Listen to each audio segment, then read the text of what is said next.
Thank you for coming to the Black Country this morning. I'm incredibly grateful to all of you for being here. I'm humbled to be in this position, the son of a docker and a school secretary, someone who left school at 16.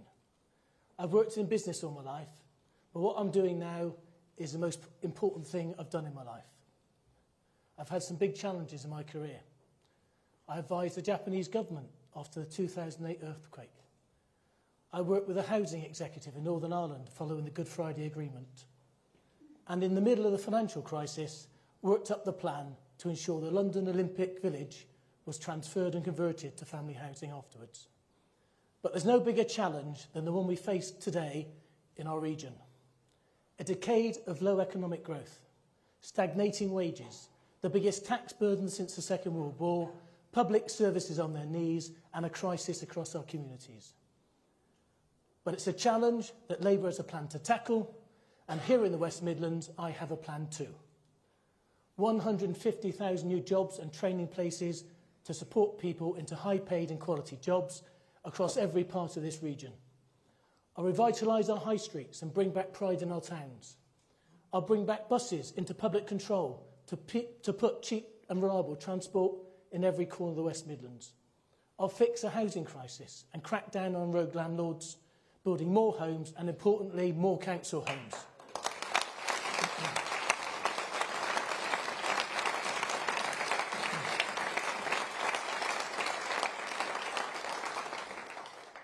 A problem that our Conservative mayor has only just woken up to after 8 years in office. A Conservative mayor, by the way, who is working hard to pretend he's not a Tory. It's like a fish pretending it can't swim. We can all see the blue rosette. And I'll be working hand in hand as one Labour team to tackle crime and antisocial behaviour to make our streets safer. We were once the workplace of the world. Whilst we're proud of our past, we're also ambitious about our future. We just need a fresh start with a Labour mayor and a Labour government working together to give us our future back.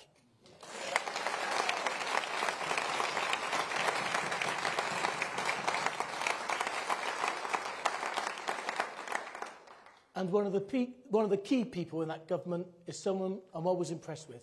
She doesn't just talk about change, she delivers it. The Deputy Leader of the Labour Party and my friend, ladies and gentlemen, Angela Rayner.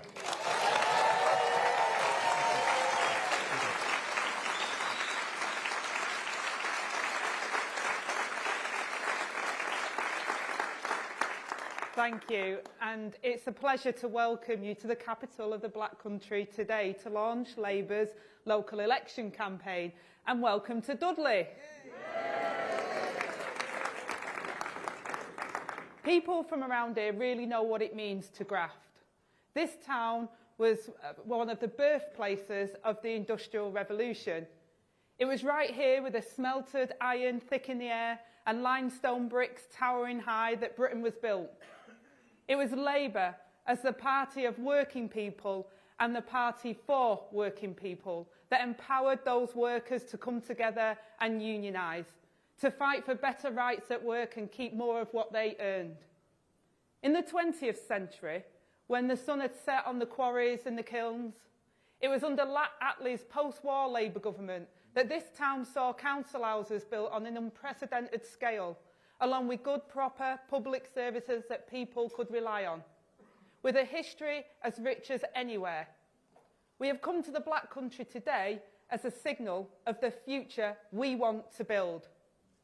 Because somewhere in the time since the furnaces closed and the towering chimneys were torn down, the ambition of its people have been stolen through the greed of a politics which centralises power and wealth, takes decisions away from the places and the people that know best, and hoards the profits of growth at the centre, away from those who created it.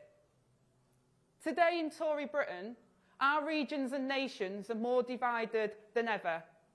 Living standards are stagnating and the foundations of a good life are crumbling. Now, it won't have escaped you that where I'm stood here today is exactly where Boris once made his promise to level up Britain. But we can all see now what a burnt-out shell that slogan has become.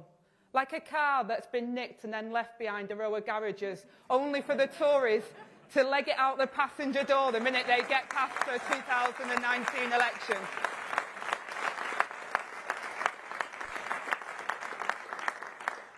But you know, here in Dudley, people know better than most that the Tories took advantage of their hope. But once the votes were counted, they turned their backs.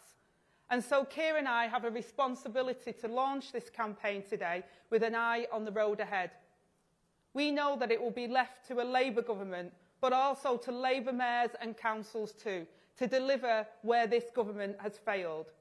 And this cap-in-hand approach, where towns and cities are pitted against each other, and finally put out the dying embers of this patronising game the Tories play in the name of levelling up. As I always say, it's as if Michael Gove thinks is an investor on the Dragon's Den, which lucky area will be successfully pitched for a small proportion of their own money back. So now, instead of replacing this with some other cheap slogan, we have a real plan to rebuild Britain and create growth from the grassroots once again.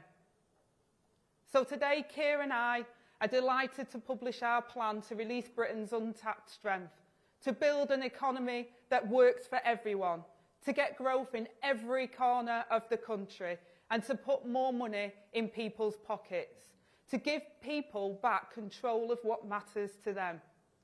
We'll do this by ending the hoarding of power, so that the story we write together will be determined again by the towns and the cities that power Britain. And as a government, we will play our part. The Conservatives have taken a sledgehammer to the foundations of a good life, so working hard no longer guarantees a decent income, a secure home, or a good quality of life. Labour will rebuild those foundations with an active centre of government. I've seen firsthand the difference that makes, and so has Keir. We grew up in different ends of the country and at different times.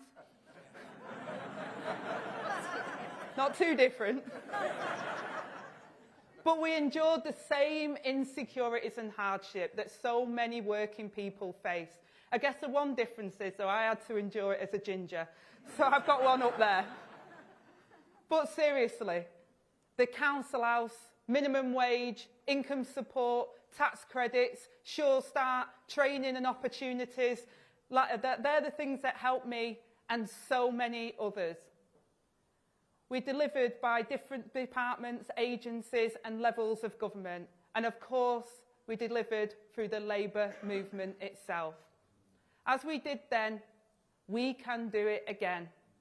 As once the workers of Dudley secured a better life for themselves, our new deal for working people will make work pay again. As once towns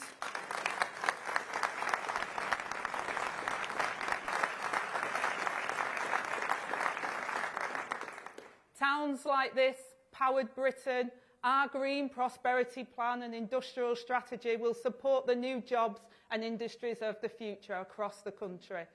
And as once Attlee's government built a generation of homes for local people, we too will rebuild Britain. So before I pass on to Keir, let me say this. I know that some who listen to my speech today will feel that twinge of scepticism in the back of their throat.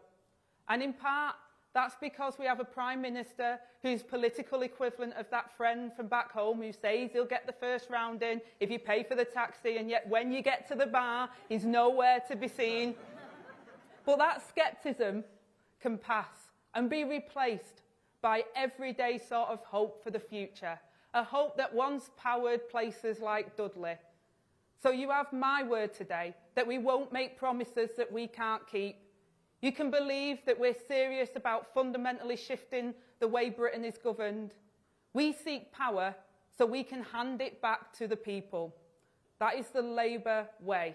It belongs to them, not us. Because more of the same just isn't good enough. Three-word slogans, empty promises, broken as quickly as they were made, leaping from crisis to crisis, driven by vested interests, cronies, oligarchs, lobbyists who have had more say over the shape of the last decade than working families have. Never again.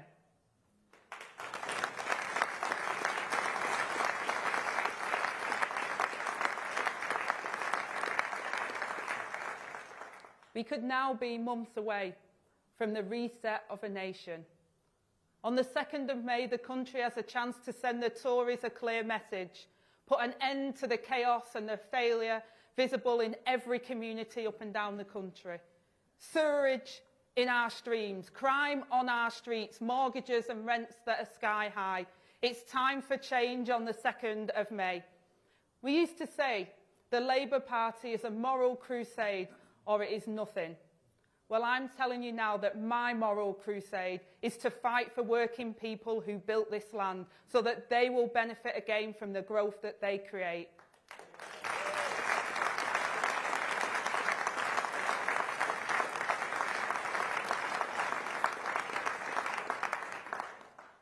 And I'm delighted and proud to be joined in this crusade by our leader and the man who does always get his round in. I give you our leader, future Prime Minister, Keir Starmer.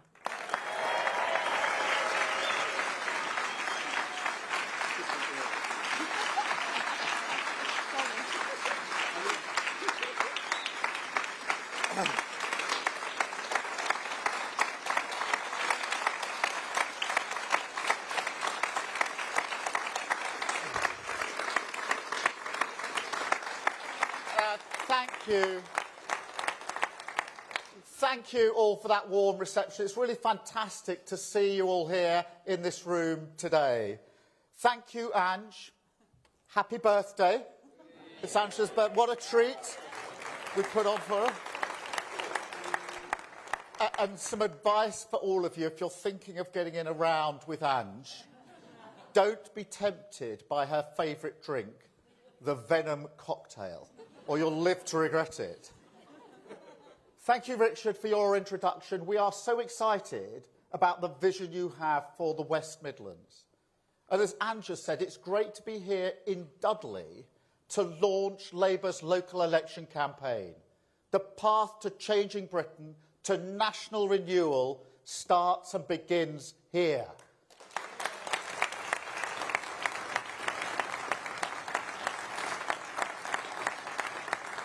And you can take it from me, we're not playing for a draw.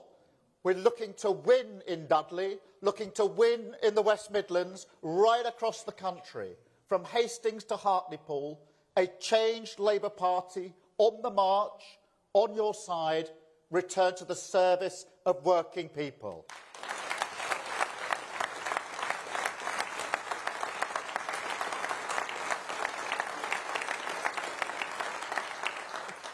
But look, I do have to be honest. I was hoping we'd be launching a different election campaign here today. But the Prime Minister bottled it. He wants one last drawn-out summer tour with his beloved helicopter. So we need to send him another message. Show his party once again that their time is up. The dithering must stop. The date must be set. Britain wants change, and it's time for change with Labour.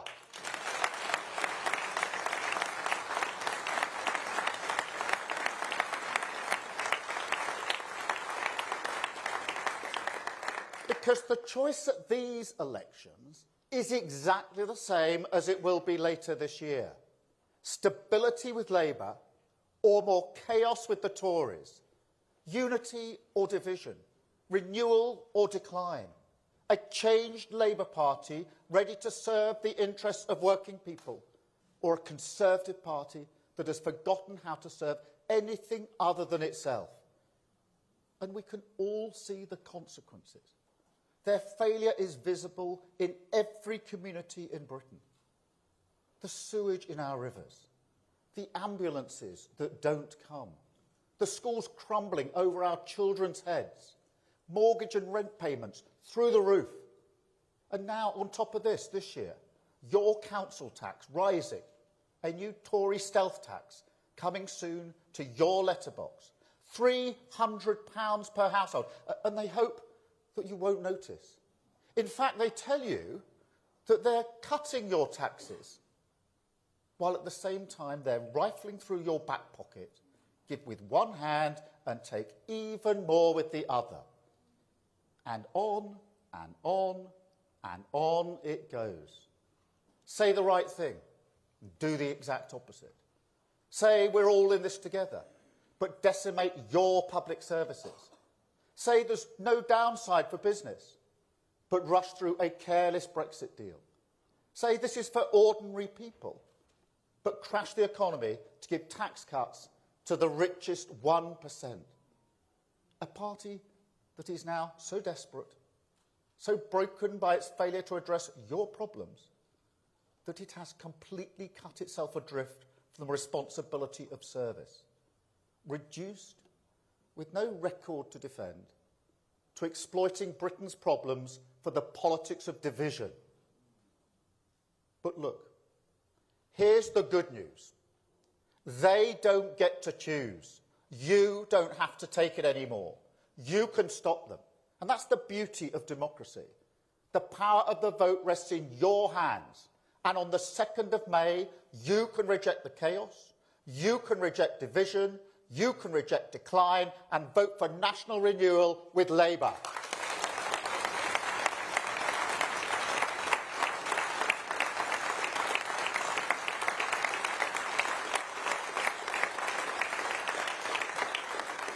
Because make no mistake, Labour has a plan to get Britain's future back, a plan to drag politics in this country back to service, tilt our economy back towards the interests of working people, get us building again, working again, growing again, by unlocking the pride and potential of communities like Dudley. And that's what we'll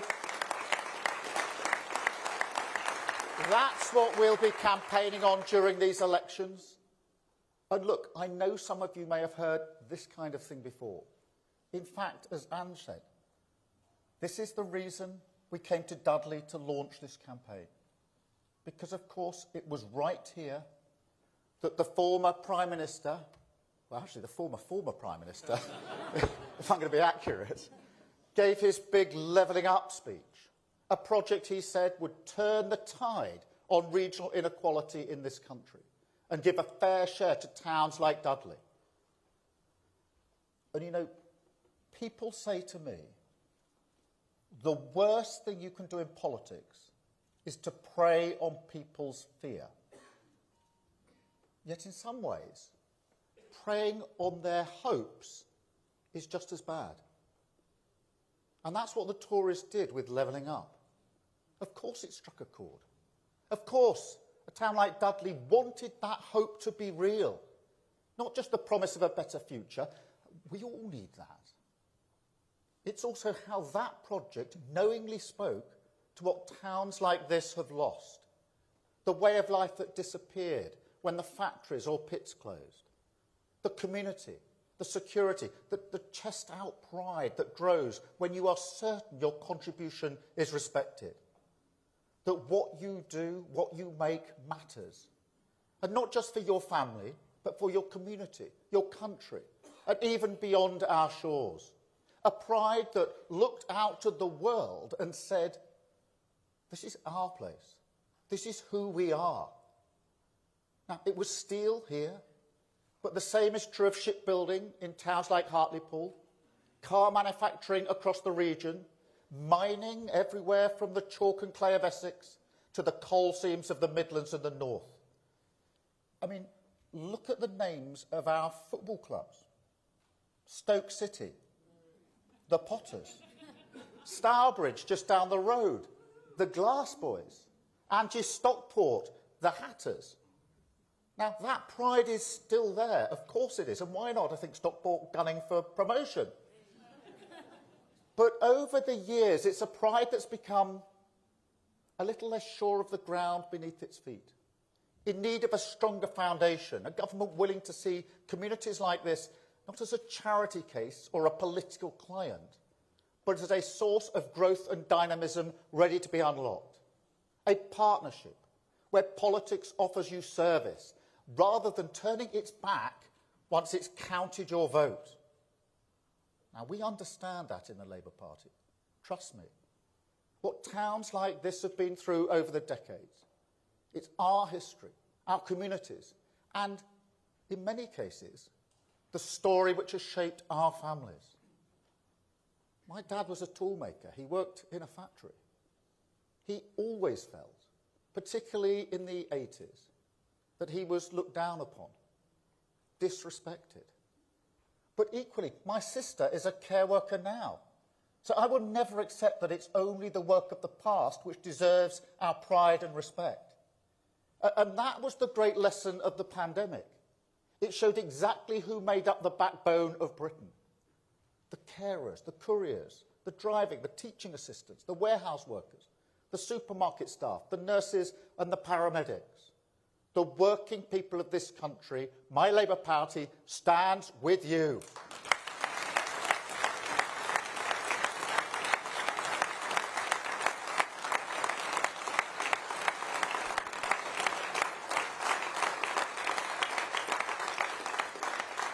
And that's my biggest frustration with these 14 wasted years.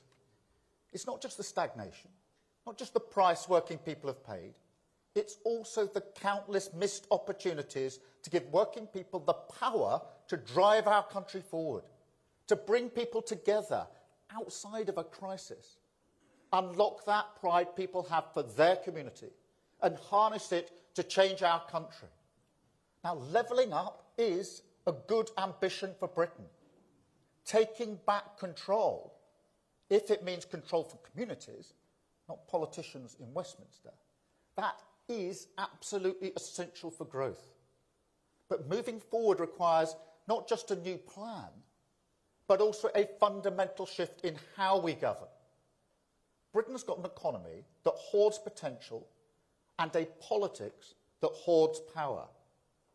And it's no coincidence, no accident, that this leaves us with more regional inequality than anywhere else in Europe. So if we want to change our economy, we must also change our politics. And both these goals require things we know the Tories will never deliver: economic stability, a commitment to service, a recognition that the sticking plaster approach to investment costs Britain more in the long run, that economic growth is not something that those at the top hand down to the rest of the country, and that a more dangerous world needs a more dynamic government prepared to step in alongside business and communities to deliver the security that working people need.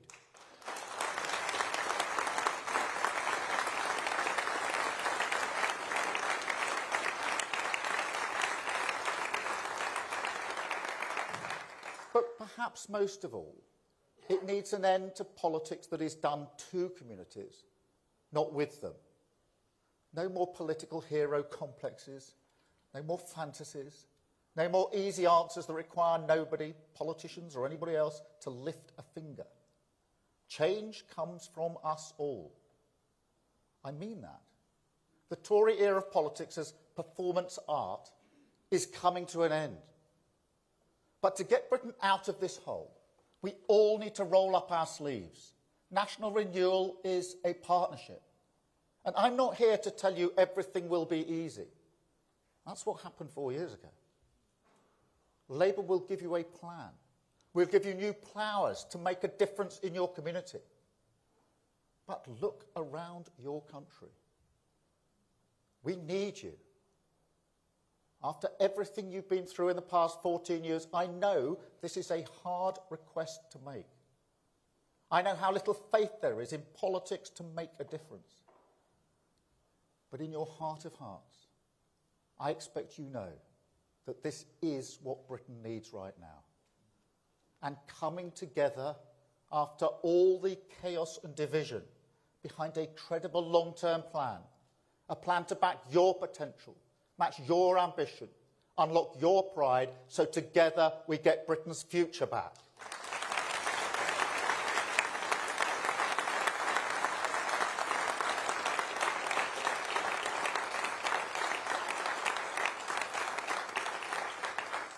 So here's what voting Labour means this year: the change we offer for your community and our country, the new foundation we lay together that will give your family more security, unlock your community's potential, and generate economic growth from the whole country. It's a plan that starts, as it must, with economic stability. I mean, just look at the Tories now. Once again, in desperation, committing to the madness of unfunded tax cuts. £46 billion to abolish national insurance, with no way of funding it other than risky borrowing or cutting your pension and our NHS. They're the only choices, whether they admit it or not. It's like they think Liz Truss never happened. And maybe for their bills, for their mortgage, for their cost of living, it didn't. But out here, beyond the walls of Westminster, working people have paid an enormous price. No, policies have to be paid for. Every pound is precious. And this Labour Party, with Rachel Reeves as Chancellor, will value every pound as if it's yours, because at the end of the day, it is.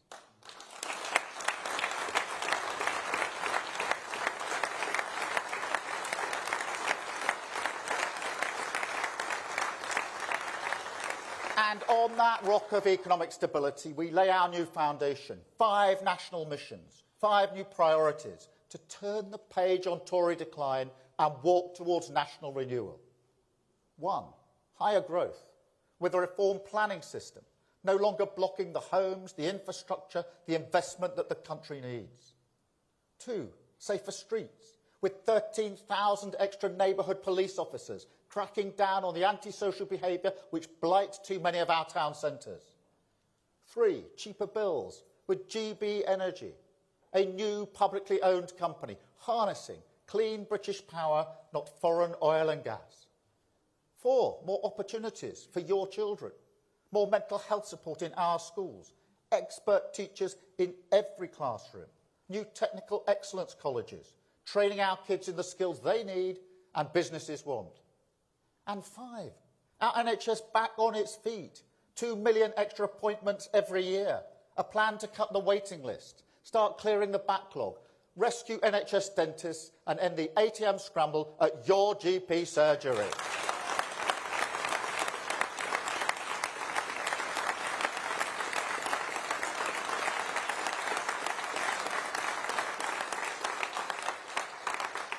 And written through every one of these priorities, a new purpose, the fundamental mission of this changed Labour Party, to tilt this country back towards the service of working people. A return not just to the traditional Labour deal, but also the shift we need in the way this country creates wealth. A Britain that serves the interests of working people as they drive this country forward.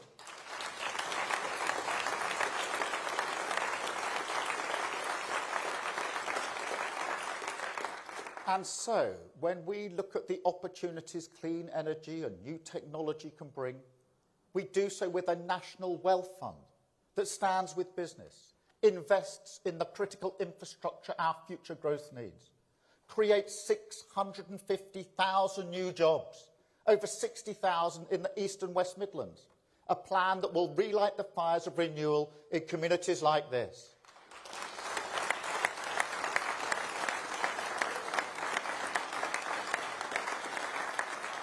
It used to be called industrial strategy, didn't it? And it's not an old-fashioned idea. In most countries around the world, it's seen as the bread and butter of responsible government. Because in a world as volatile as ours, with new technologies in life science, clean energy, artificial intelligence, all on the horizon, it is our job to make sure regions like this are backed with the investment that they need. The gigafactories that will make electric car batteries across the Midlands, the renewable ports ready to take offshore boom in the North Sea, the clean steel that can bring the next generation of jobs to Scunthorpe or Sheffield. And when we create jobs in communities like this, we do so with a new deal for working people, not just because work should always provide dignity, but also because a labour market riddled with insecurity is bad for productivity and bad for growth. So we will scrap 0-hour contracts. We will end fire and rehire, make work pay with a real living wage, and say unambiguously this is good for growth.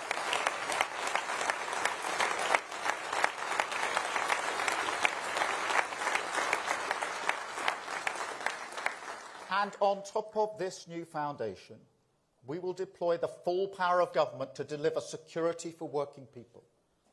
But we will also give power away, put communities in control. A new Take Back Control Act, with new powers for mayors over transport, skills, enterprise, energy planning, rejuvenating our high streets, and new powers to generate growth in every town and city. Local growth plans. That's the commitment we make today, a full fat approach to devolution.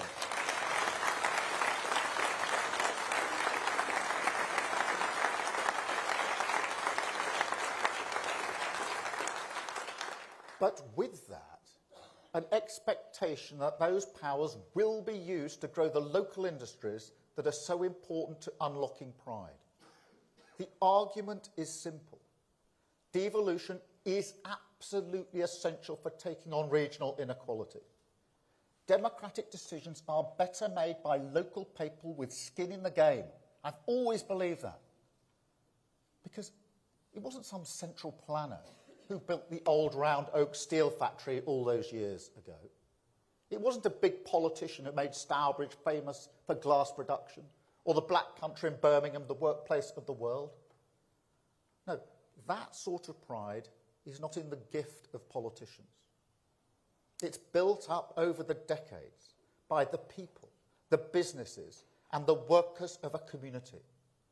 In partnership with government, absolutely, that is vital. Levelling up doesn't happen by magic. But the energy and the drive must always come from a place itself. So when communities across Britain ask, what's our future in the modern economy? I say Labour will always respect your contribution. We will give you the tools you need. We will get the country's future back. But your destination, your decisions, the pride that defines who you are, that belongs to you.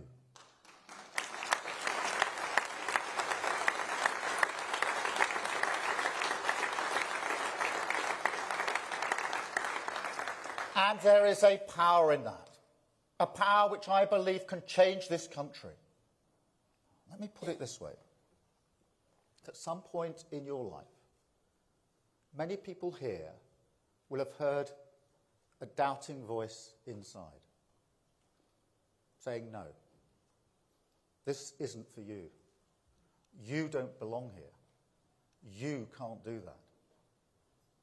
Working class people certainly hear that voice. Trust me. And in a strange way, perhaps it's that kind of insecurity industrial communities feel when they look to the future. But imagine if instead a whole country said, you do belong. Imagine if a whole country said, we back your potential. Imagine if a whole country commits properly to unlocking the pride you have for your community. Then look what we could build. A Britain where every contribution is equally respected, where you don't have to change who you are just to get on, where whatever your background, you can feel certain that your effort will be rewarded. The future will be better for your children. A Britain strong enough for you to invest your hope, your potential, your pride.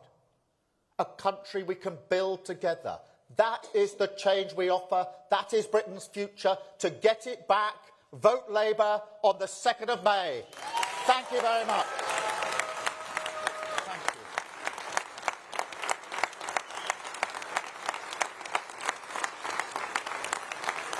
Thank you.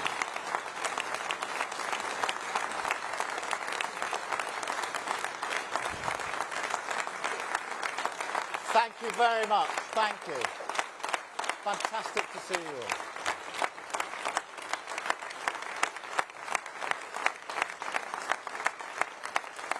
Thank you very much. Thank you. Thank you. Right. I'm now going to take a number of questions from the press, and I've got a list here. I'm going to start with Mark from the Express and Star. Do we have Mark? Mark, can I just say before you start, our condolences. Pete Madeley, one of your journalists, passed away. Last time I saw you, he was very ill.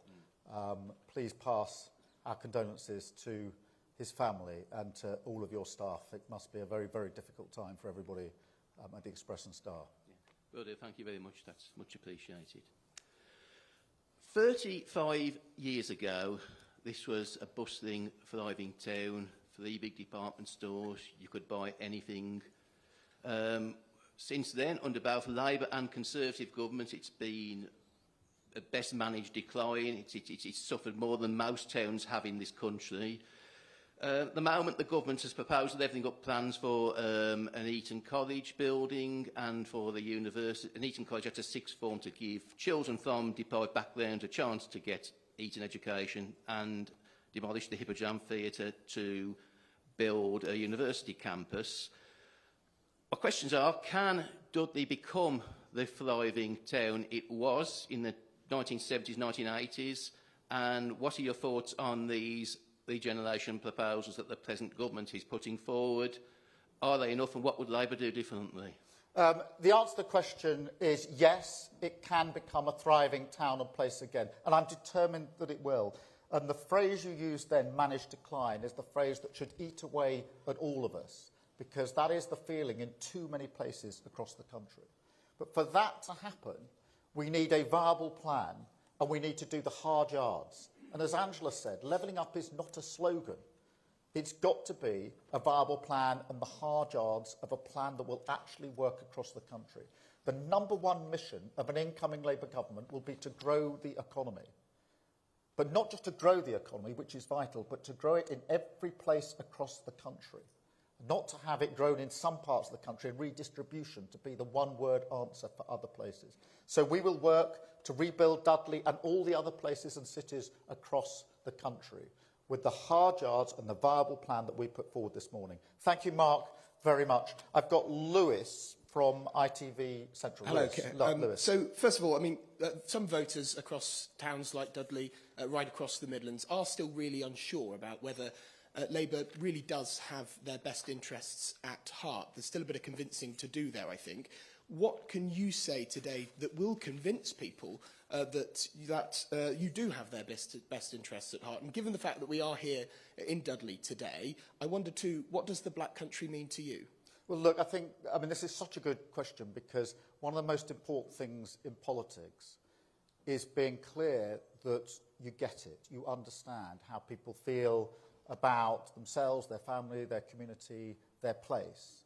And across the Black Country, it is important that we feel it, we understand it, that emotion that comes with place. And we talk about managed decline, but alongside that's a huge pride. Everywhere I go in the Black Country, there's an amazing pride people have in their place, their high street. It means something to them. In many ways, I feel they're screaming out for a government that simply matches their ambition and comes up alongside it. So in terms of the emotional connection, I completely understand. The answer then is, well, if you do understand how we feel, what we want, the ambition that we have, and you're prepared to come up alongside us, have you got a viable plan to do it?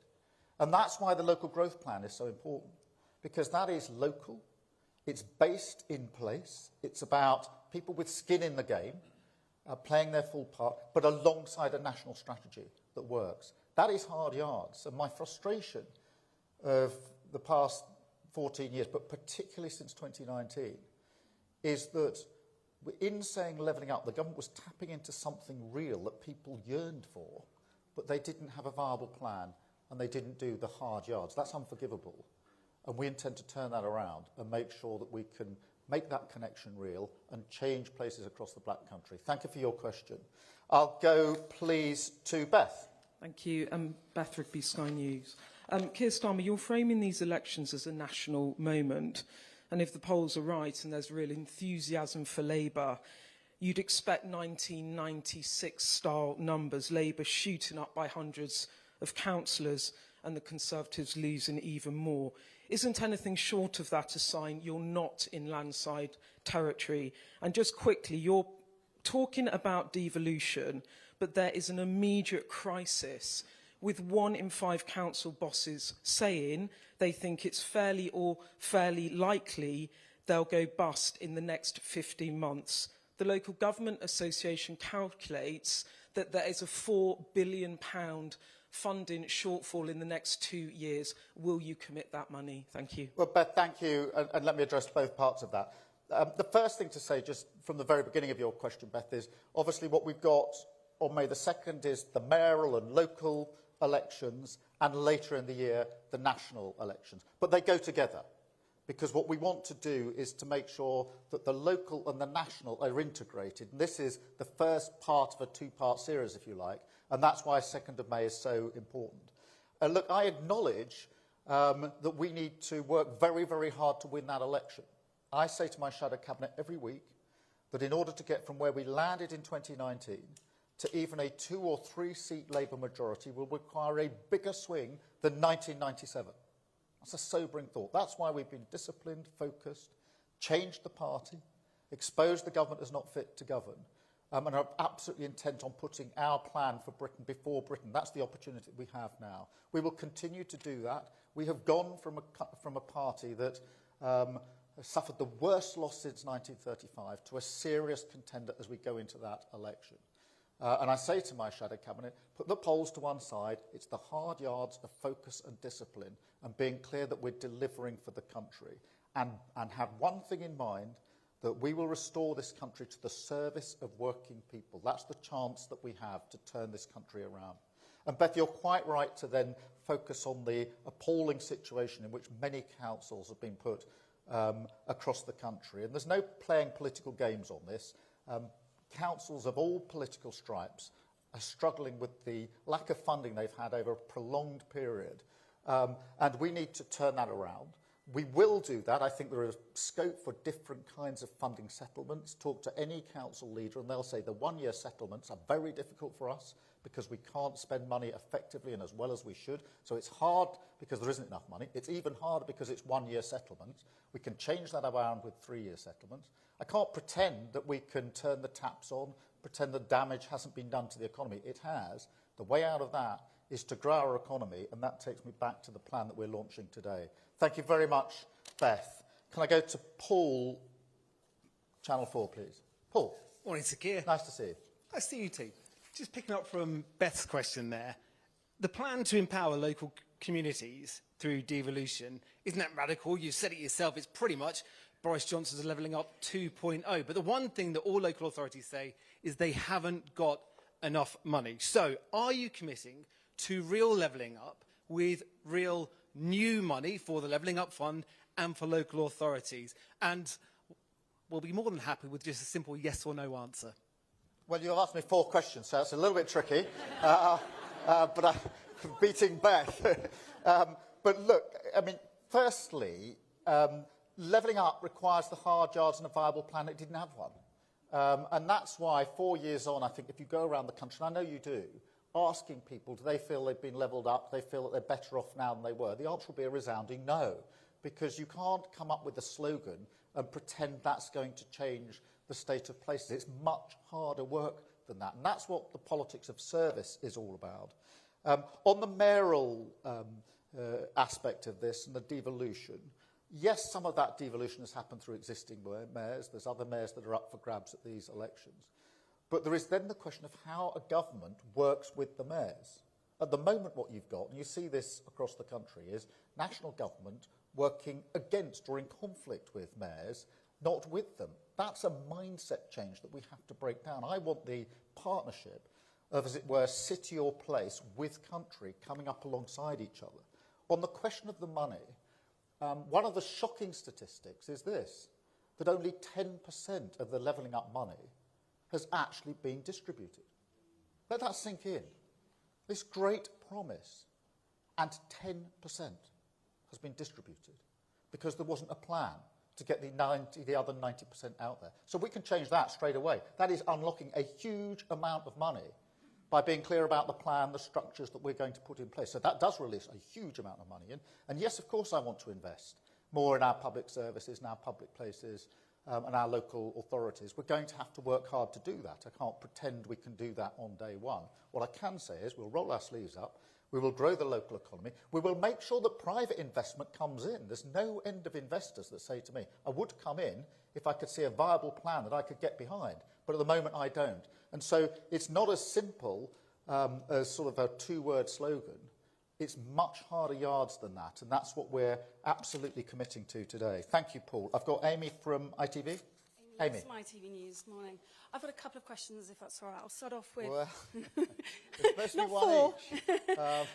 Beth didn't do it. Well, she did 1.5. She merged it. I'll separate them if that's all right.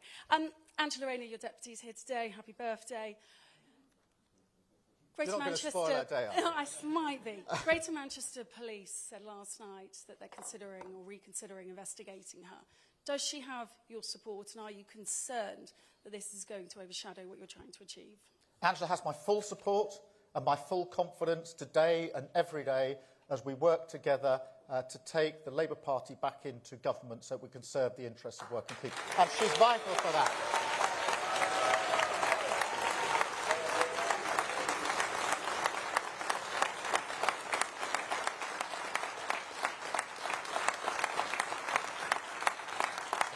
And your follow-up? Follow-up question on that. Obviously, when it comes to devolution, there's been a lot of talk about this today. Is it right that perhaps for you the opposition isn't the Tories, but actually the fact that voters believe that no one can achieve this, no one can level up at the moment? I mean, that's such an interesting question. I mean, the opposition is the Tories, of course, and we intend to take them on, and we are. But one of the terrible things they've done, in my view, is to beat the hope out of people over the last 14 years. And therefore, I completely understand why some people say, I quite like what you're saying, but can anyone fix this after the mess that they've made? That's a terrible reflection on the Tories. People look around and see their public services broken, the NHS almost unable to cope, their community no better off now than it was 14 years ago, them not feeling better off, and of course, they question whether anyone can change this. And so our task going into the election is obviously to put our plans, local growth plans, forward for levelling up and making sure that we can change, the real material position on the ground. But we've also got to give people hope. Hope that politics can change, that we can return to a place where promises matter, where values and standards in public life matter, where you don't see your politicians simply looking to enrich themselves, to get more advantage for themselves, resigning because they didn't get put in the House of Lords. What message does that send? And that's why I say as often as I do, it's a really good question you've asked, and a really serious one, that we must return politics to the service of working people. I've been serving all my life. I believe in service. I fundamentally believe in it. And I want politics to return to service so that when people elect in a Labour government, they know that's a government that's going to serve me. And that way, I think we can turn around that underlying feeling, which I completely understand people have after 14 years, that perhaps nothing can be done. It can, we will, but we need to restore that sense of service. Thank you very much, Amy.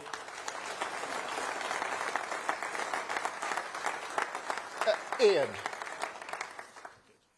We're all standing up now for some reason. Okay. Not for me, you don't know. Let me just follow on a little bit from that question, because we've been speaking to people in Dudley, and we've been struck by the fact that some of them really don't think that you can make substantial change. It's a disillusionment more of politics than any one particular political party.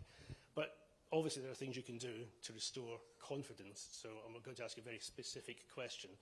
You talked about the decimation of public services. You talked about hope. The councils that fear they're going to go bankrupt in the next year will need more than hope. They'll need hard cash. Can you guarantee that a Labour government in its first year will give them more resources than the Conservatives are giving them now? Well, insofar as we can unlock the money that has not been unlocked, the 90%, insofar as we can change the funding formula so that it's 3 years, not 1 year, then yes, we can do more for our local authorities, our local councillors, our public services. And believe me, I believe in public services. I ran a public service for 5 years, so this is something core about who I am and what I believe in. But can I stand here and pretend to you that there's a magic money tree that we can waggle on the 3rd of, or the day after the election. No, they've broken the economy. They've done huge damage. And even now in their budgets, they're using any potential money for public services for gimmicks. This is a very different Tory party. This is a Tory party that's lost any sense of the national interest and is now passing budgets in their own party interest. That happened at the last budget. If they get the chance, they'll do it again. The only purpose of that is to salt the ground for an incoming Labour government. It's very important people understand that. So we'll pick it up. We'll support our public services and our local authorities. And we will make sure they're in a better position after a Labour government they were when we picked it up. But what's happened now is unforgivable, which is to leave your country after 14 years of government in a worse place than you found it is unforgivable, whichever political party you're in. But that's the state we're in. Thank you very much, Ian. I've got...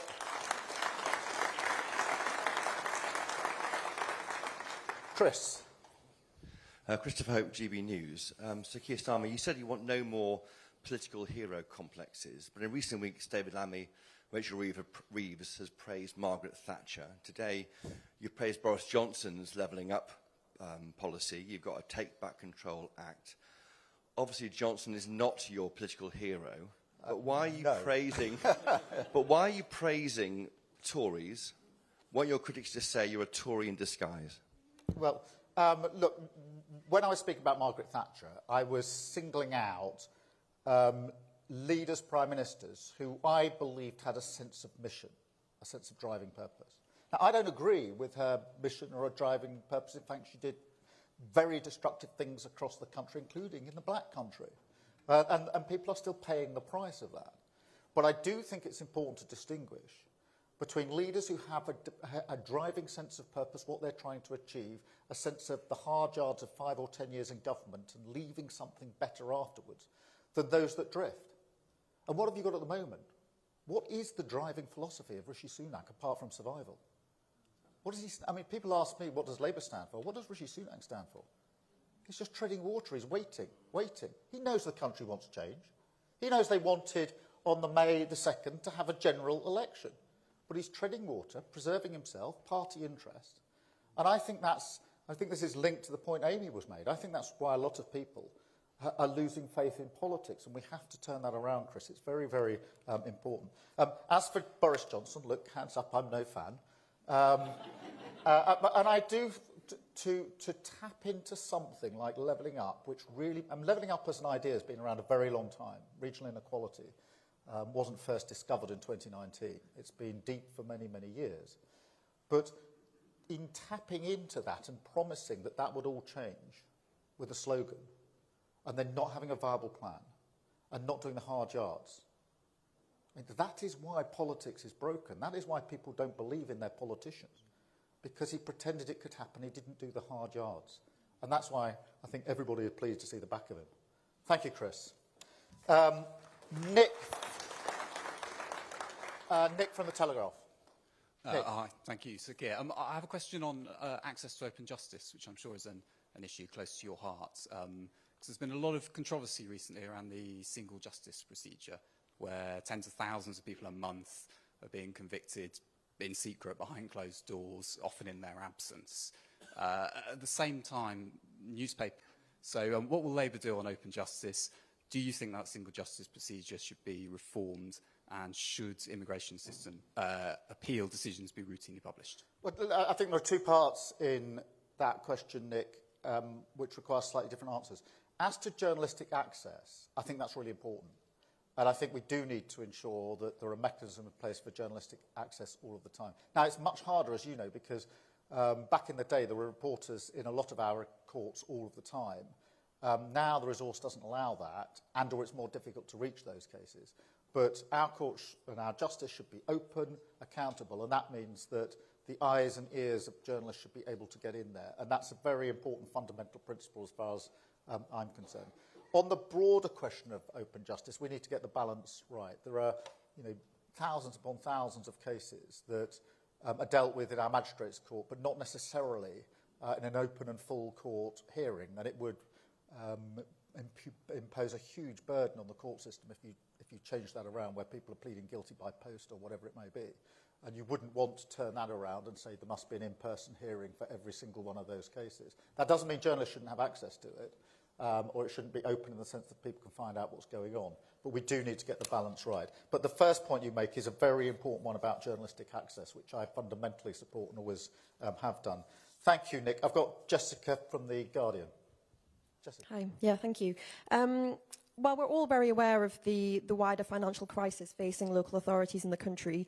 We're obviously just down the road from Birmingham, where the council declared effective bankruptcy last year after a series of financial mishaps, which councillors have admitted to and apologised for, and obviously a similar situation in Nottingham. I mean, do you have concerns about what impact this could have for Labour at the local elections in May? And just also quickly, you said that Labour would ban fire and rehire practices. Could you just clarify whether that would also apply to Labour councils such as Coventry, where councillors are reportedly pushing ahead with plans to fire and rehire bin workers there? Well, look, on council finances, you pick out Birmingham, but there are plenty of councils across the country that are in financial difficulties. I think, and Richard will have better statistics on this than me, there's been about £1 billion of cuts or money taken out of Birmingham over the last decade or more. That's very difficult. And I know people in Birmingham who rely on the services are very worried about that because they worry about the impact it's going to have on them. The only way through this is to have a better funding settlement and to have those plans in place to grow the local economy and to have a council in a sense that the government wants to work with councils, mayors, combined authorities, rather than simply working against them and trying to blame other people. On fire and rehire, look, I'm against it, and that means I'm against it wherever it is. And it's as simple as that. I'm not going to wade into an industrial dispute. That wouldn't be right. But I'm against fire and rehire. I'm against it wherever it is and whoever is practicing it. Thank you very much, Jessica.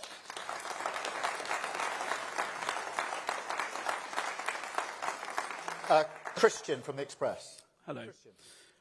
Last year, during a Tory minister's tax row, Ms Rayner said if he's lied and misled the public and HMRC about his tax, his position is untenable.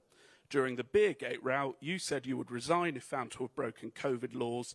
Should your deputy resign if she's found to have broken any rules? Well, look, Angela has answered I don't know how many questions about this. She's not broken any rules. She's, in fact, taken legal and tax advice, which has satisfied her and us and me about the position. And I think when I look at this in the round, and it goes back to Beergate, the fact that the Tory party is spending more of its time and energy pursuing this issue rather than answering the question and of accountability for what they've done after 14 years as we go into an election tells you everything you need to know about them.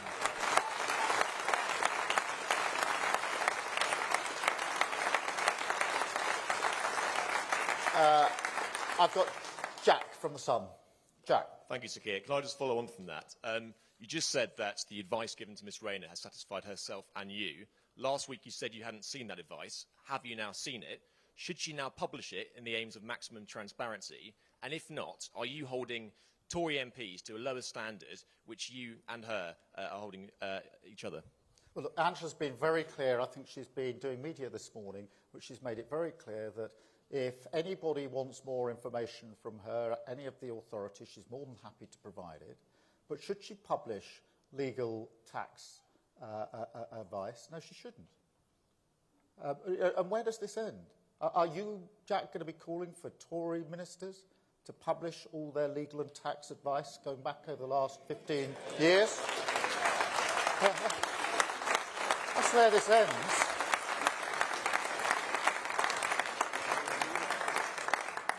Thank you. Kumail from The Mail. Kumail Jaffer, Daily Mail. You've accused the Tories of preying on the hopes of people and then turning their back on them after they get elected. You yourself have obviously U-turned on a number of policy promises. So how can voters trust you not to do the same thing that you've accused them of if you're elected? What I've done is to take difficult decisions before the election about what we can deliver. Sometimes that has required us to adjust our position.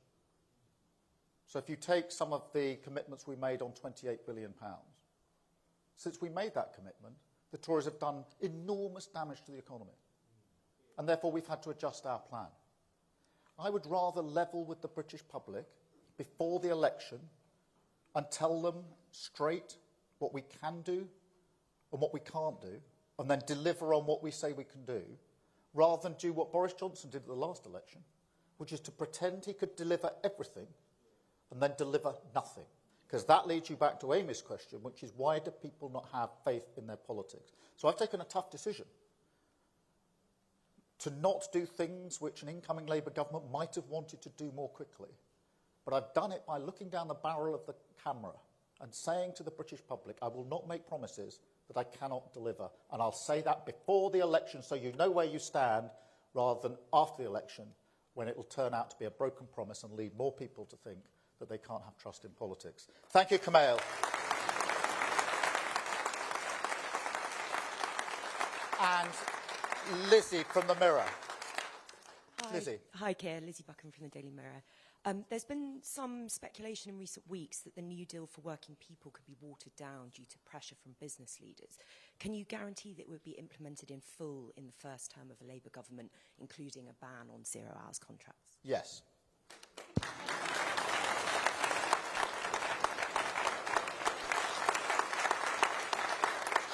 And let me tell you for why. Because I believe, deep down, that respect and dignity at work matters.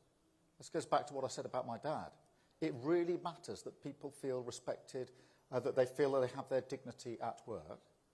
But there's an additional reason, and that is every good employer knows that if you do treat people with respect and dignity at work, then that increases productivity.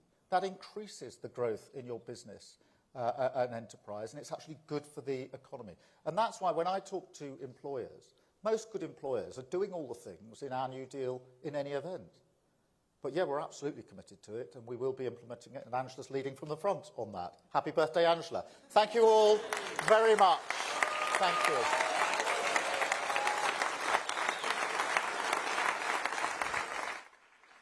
How are you doing? Thank you.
Not even me.